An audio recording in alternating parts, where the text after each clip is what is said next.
Welcome to Call of the Ocean podcast. My name's Keris.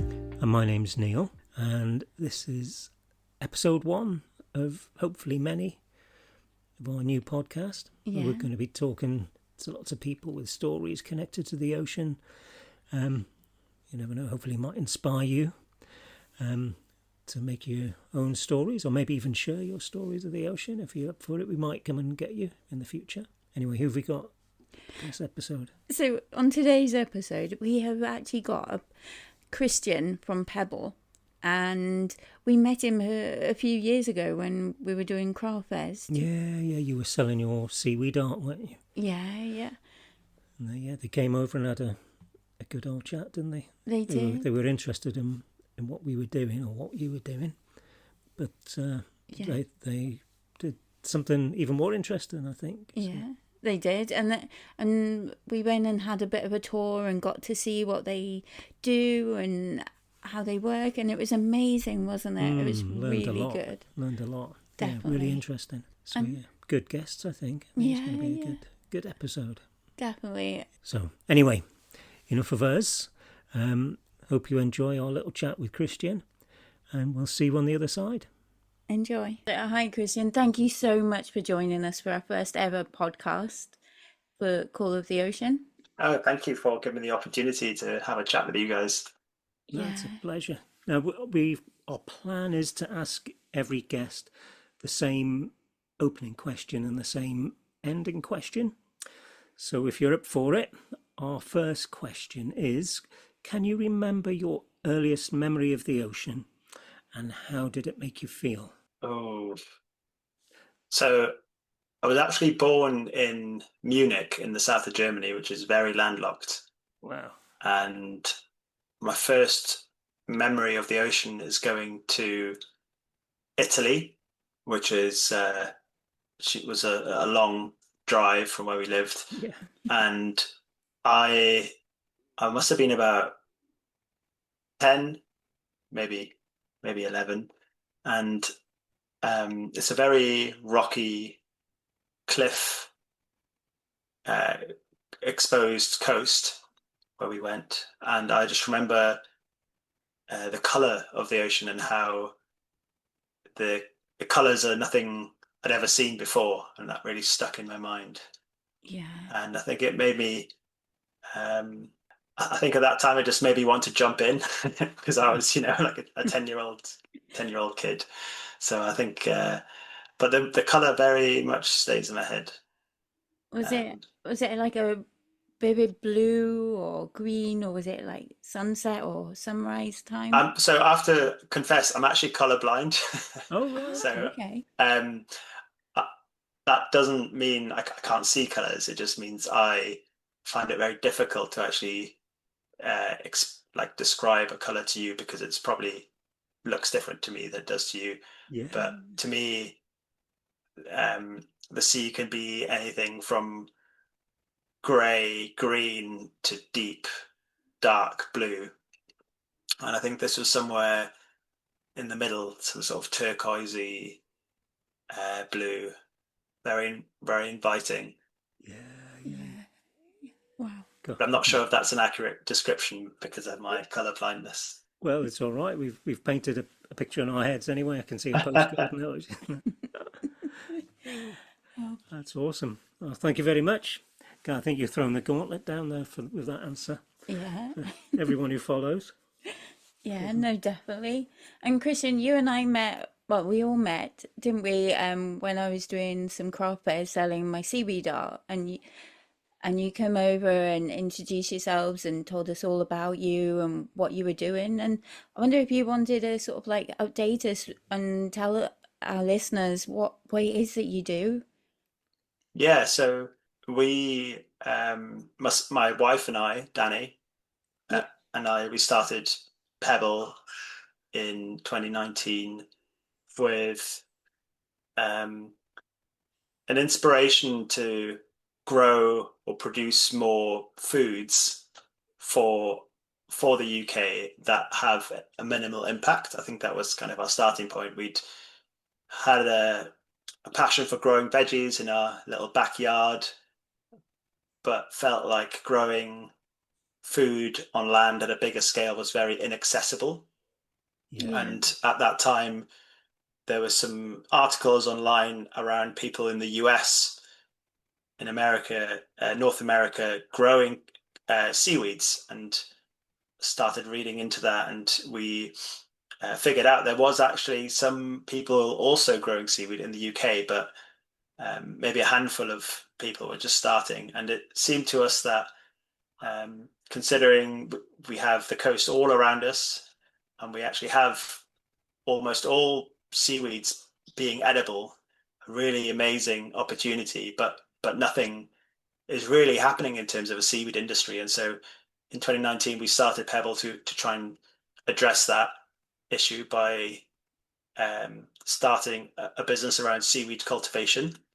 Okay. And having a having grown up in Swansea in southwest Wales, Yeah. we particularly had a connection to Wales, and later moving to Manchester, we wanted to start a seaweed business in Wales. And having spoken to one other person who happened to be at that time moving to St. David's to also start a seaweed farm, and they had a license to start growing seaweed, we felt like we wanted to be supporting them because they'd already taken the first steps. And the way we figured out to support them was to become to start a seaweed hatchery, Okay. which is essentially the very first part of the process of growing seaweed in the sea. Yeah. And so at that point, when we first met, we were running, I think it was 4 shipping containers on the north coast Yeah. Yeah. of Wales. And in one of those containers, we had seaweeds growing from their spore phase into their sort of millimeter size phase, which we were selling to seaweed farmers, primarily to that seaweed farmer in St. David's, to try Yeah. and And start a seaweed industry in Wales. I remember you growing some kelp, if I remember correctly. Was it kelp? You were. Yeah, so it's almost always been kelp that we've been growing, and it still is kelp that most people grow around the UK and Europe. Where were these folk getting the sort of seaweed from originally then, before you came along Yeah, with so the hatchery? seaweed, um, as you know, is in uh, sushi rolls, or nori, they Yeah. call it. I think that's why probably how most people are familiar with seaweed. And almost all of that gets imported from the Far East. Um, we have a tradition in Wales of not growing but picking seaweed from the rocks, which is lava, or lava bread, Yeah, yeah. Yeah. as it's called when you boil it down for 12 hours.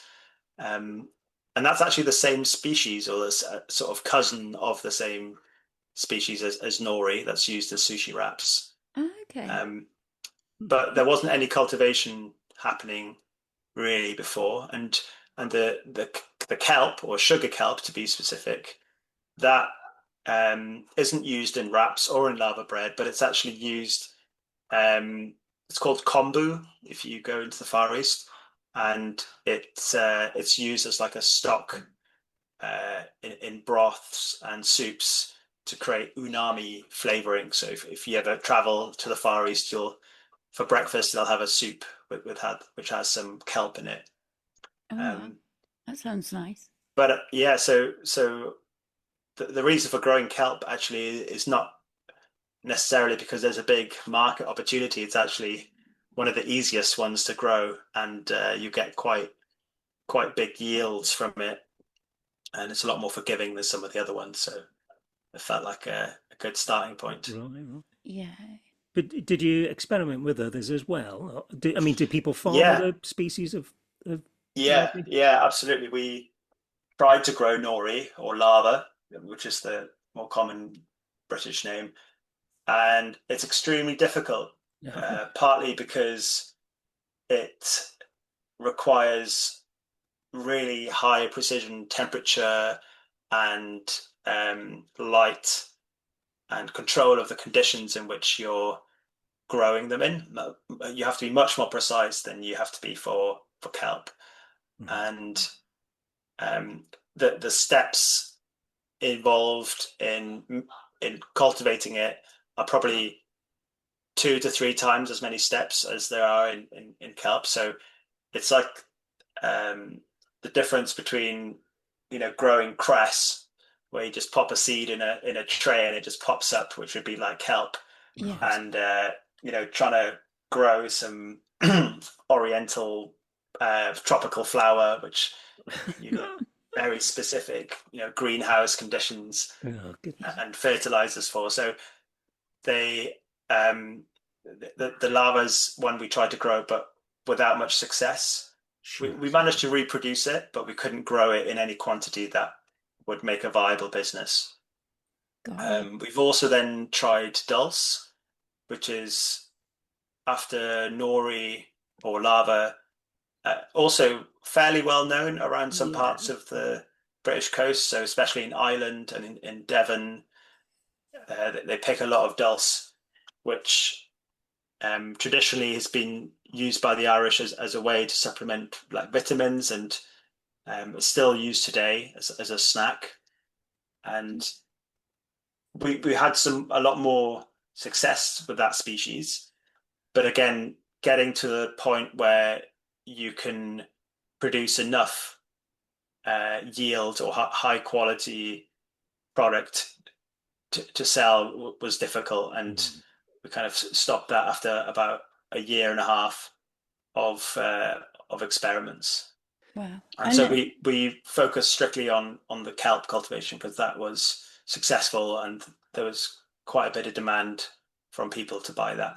Yeah, and you yeah. get a lot of it as well, I guess, don't you? When it's as a Yeah, plant, there's dulses, yeah, quite a small algae, I guess. yeah, exactly. So just to compare, um, from 6 weeks of time in the hatchery in our 20-foot shipper container, we could probably produce enough seedlings for about 10 to 20 tons of final product, and that would maybe maybe be enough for a very small scale farm. Um, but for dulse in that same space, we could probably do uh, maybe 200 to 500 kilos. So Right, it'd right. be sort of 20 times less in volume. But that's because the success rate of the spores germinating and producing viable plants was just much lower. Whereas with kelp, it's extremely high. It's like in the you know 80 to 90%. In Wow. dulse, it was like 5 to 10%. Well, Wow. well, And Yeah. with the kelp, growing the kelp, does it take long to grow the kelp? Is it a fast growing species or is it quite slow? Yeah, so the kelps we were growing, sugar kelp, they have the annual plants or algae. They release their spores typically in the autumn when the temperature of the sea dips down. They release their spores. It's like an environmental trigger. Then those spores will settle in November, October onto some rock or onto a shell, and they will not really grow much during the winter. They kind of grow a couple of millimeters, and that's mostly because it's the growth is driven by photosynthesis, so it needs light, and there's not much light in the winter. But Yeah. also the nutrient levels are a little bit lower. And then in the spring, when the light starts to come up in February and March, they grow uh, maybe 5-10 centimeters in January, February, and then up to half a meter in March, and then they can just rapidly grow up to maybe 2, even 3 meters by May. Wow. And so in that sort of April, May period, uh, they can grow more than 2 centimeters a day in some cases. So it's Wow. really rapid growth. And so for 1 meter, and just to kind of summarize the whole process for anyone who doesn't know or has not seen seaweed grow in the sea before, once we take it out of that hatchery or nursery stage, which is essentially a little aquarium, a little water tank in a shipping container, which is temperature controlled and light controlled, where we grow these tiny little spores. We actually grow them on a twine, a 1 millimeter thick piece of string that's wrapped around a piece of pipe.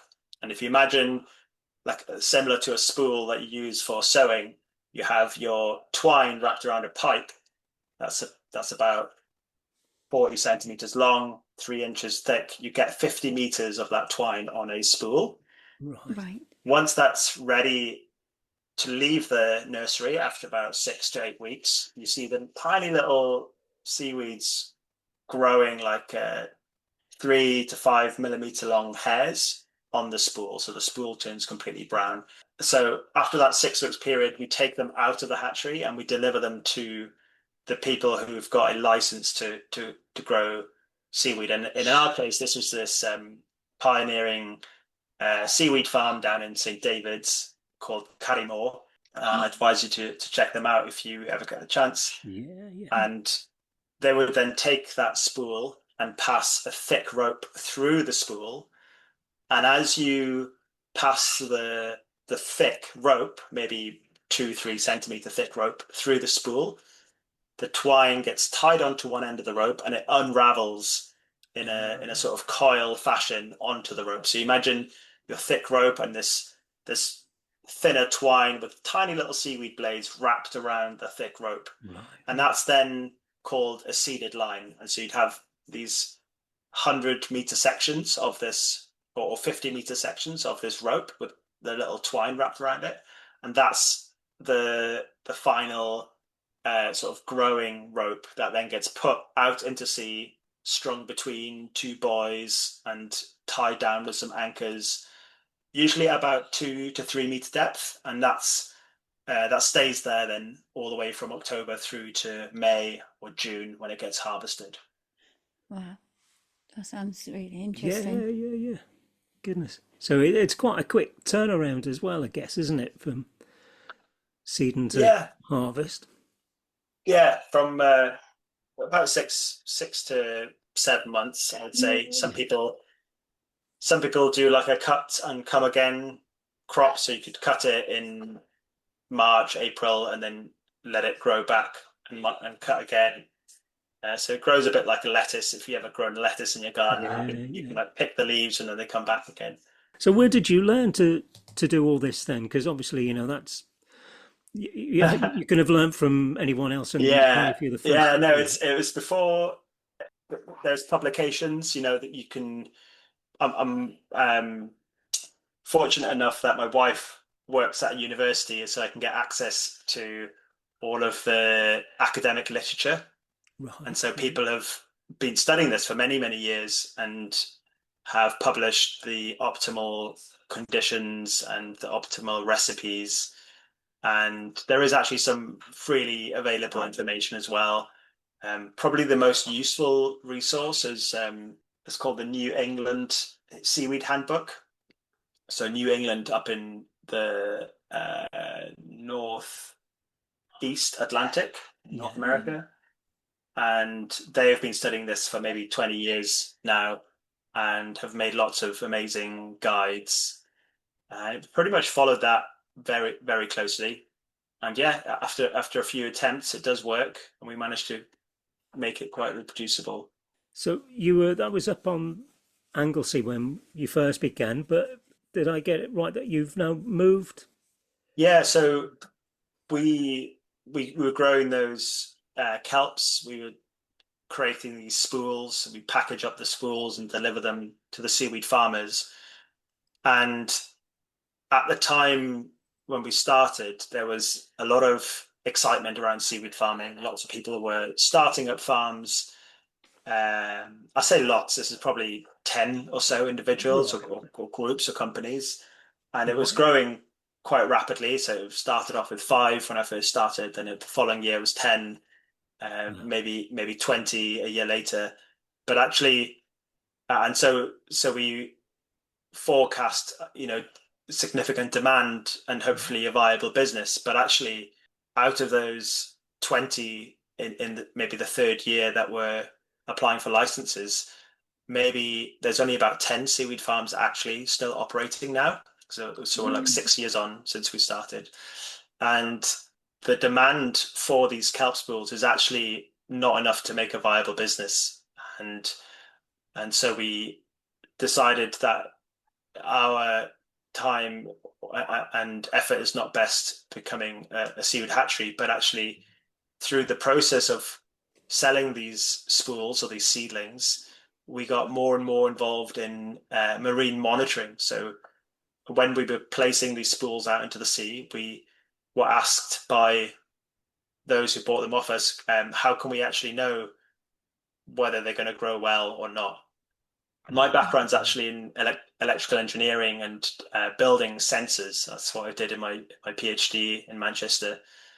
And so whilst we were selling these spools, we were also building bespoke sensors that were measuring things like the light, the temperature, the current speed, and the nutrients, and all these things, these environmental variables, they determine how well the seaweed grows. And we had a lot of success in providing that monitoring, and it was something that wasn't really available at an affordable price. And since starting the kelp growing, we actually almost 80% of our projects and collaborations and funds start and now were then coming from these monitoring activities. And at the same time, the kelp cultivation was just very intensive in terms of labor time to maintain and clean the hatchery, to try and keep someone employed when actually most of the work is just a very intense 2 months in September and October, but then the rest of the year, the seaweed's out in the sea, and you don't, apart from cleaning down the hatchery and getting it ready for the next season, you don't have to do much. So Mm. it's actually quite a difficult business to run in terms of keeping people employed Sure. and keeping them trained up. So we ended up with monitoring. It bodes well with my background, and it seems to be something that all the seaweed farmers and also the shellfish farmers who we were then introduced to have a strong need for.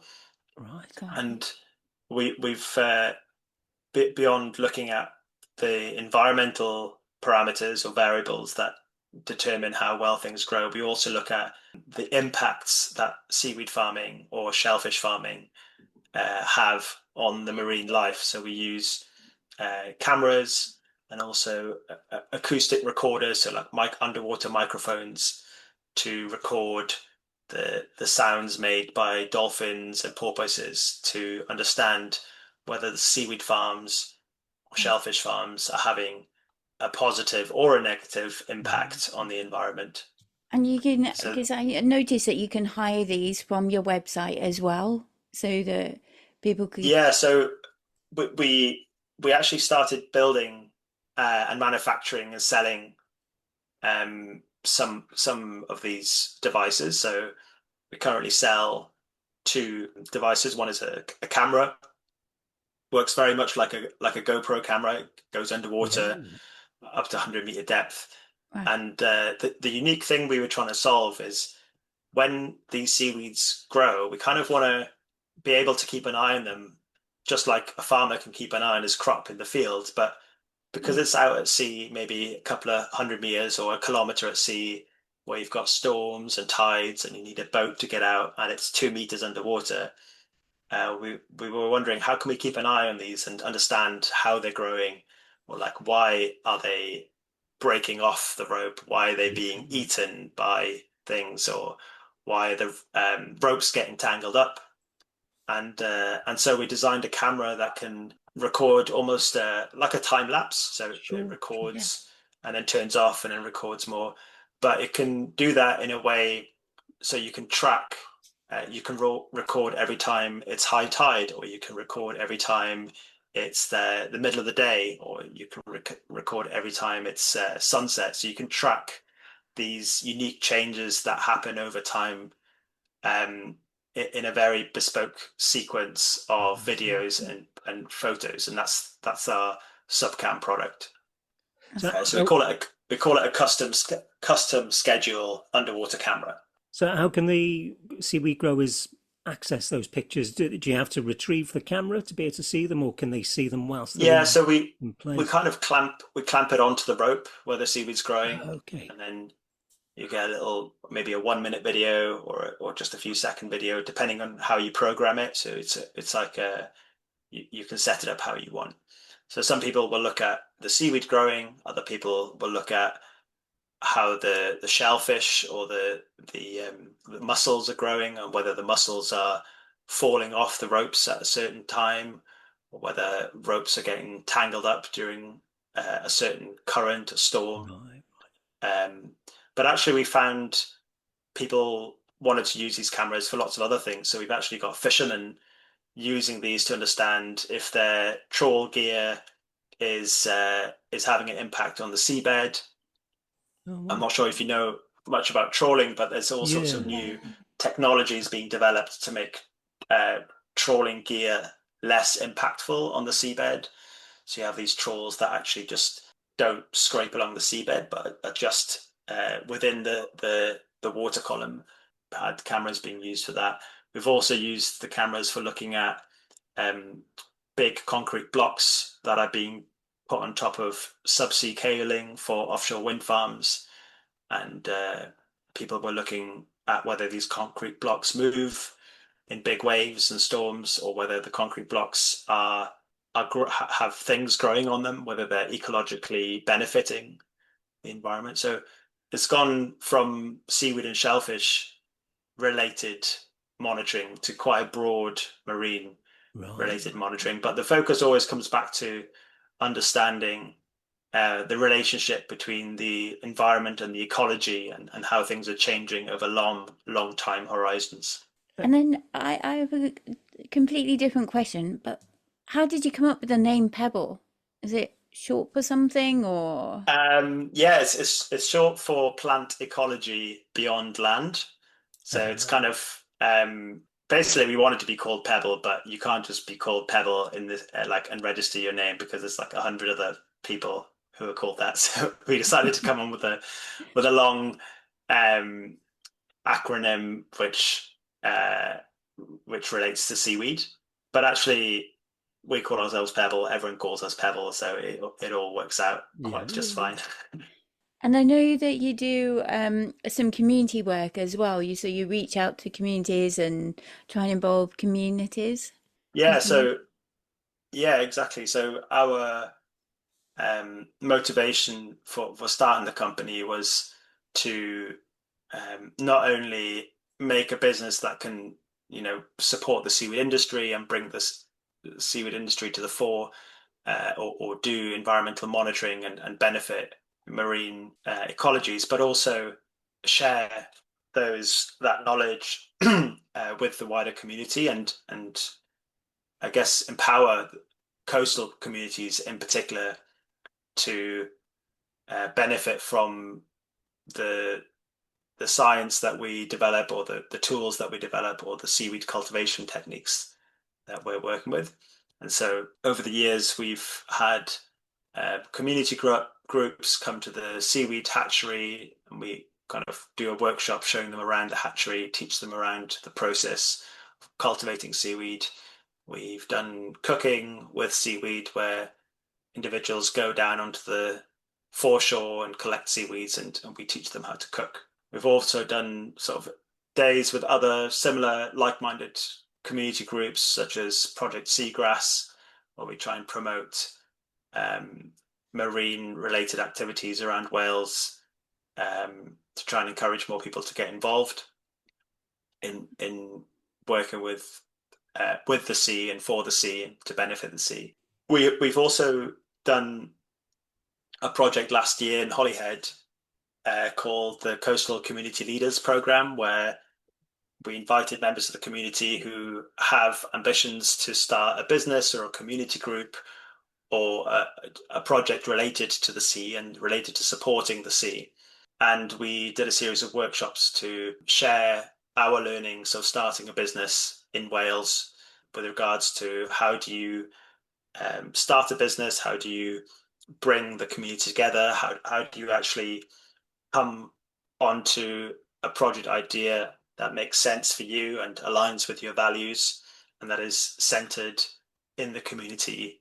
And how do you execute that? How do you go from just an idea to getting your first pot of funding and starting the first steps of making it a viable career or a pastime? Mm.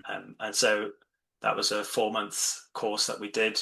We are currently looking to do something similar at other locations. So fingers crossed, something will be advertised online around that sort of topic soon.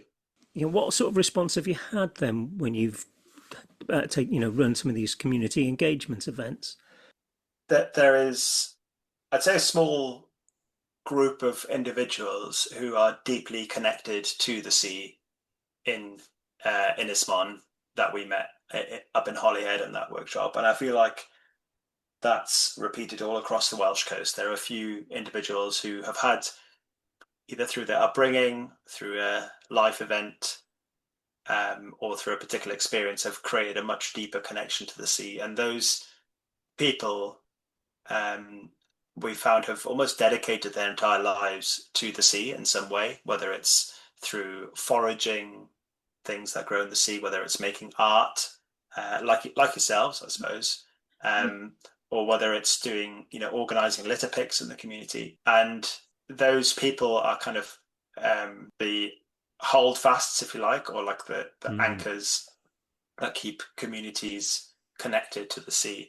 And we feel those individuals are extremely special because they are the stewards of keeping our marine ecologies protected, and they provide a voice for marine life because, Yeah. unfortunately, the plants and animals that live below the sea don't have a voice.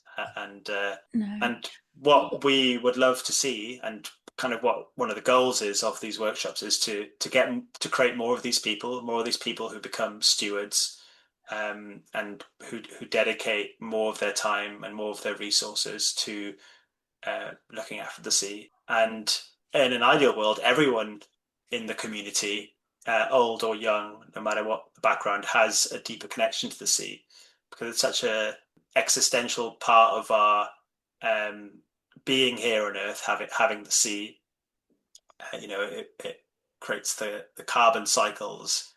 It produces food for Yeah. us, and so we want to spread that connection, and we also want people to realize how special and unique it is here in Wales and across the UK, but particularly in Wales, Yeah. how much diversity in species we have, how much richness and abundance we have in different marine animals and plants Of and course. organisms. Of course, And because like we don't get to see that, do we? When on land, you don't get to see what's in the ocean, do you?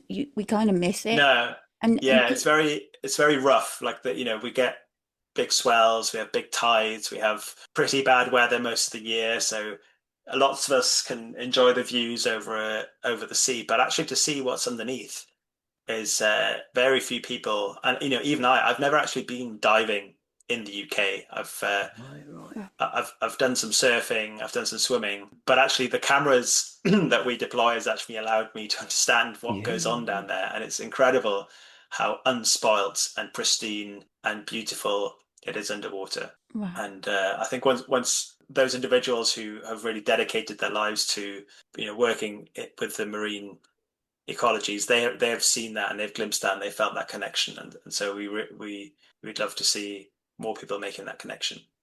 Yeah.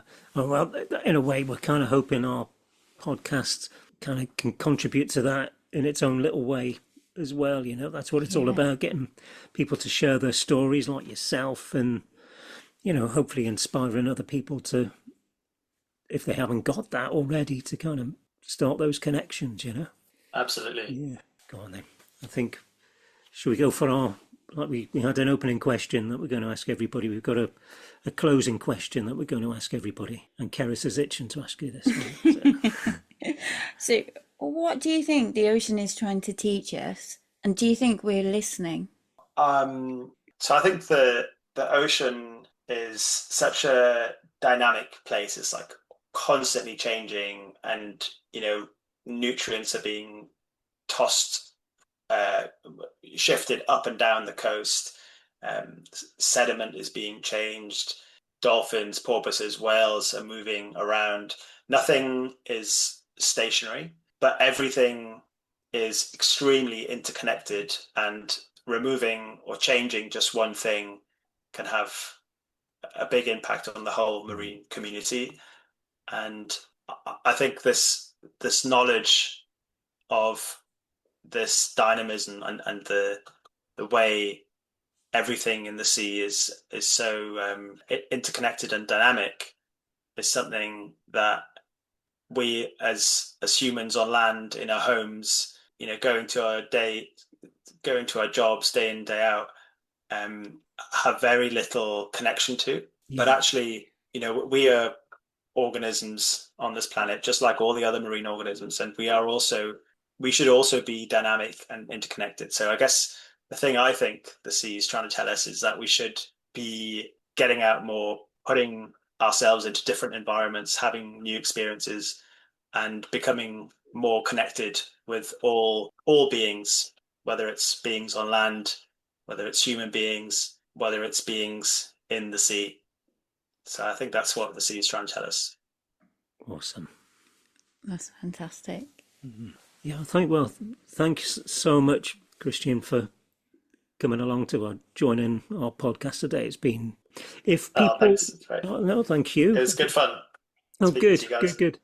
If people want to contact you, reach out to you, see what you're up to, is there what's the ideal or best way for them to be able to do that? Yeah, so you can find my email address or the hello at Pebble email address on our website. So the website is pebble,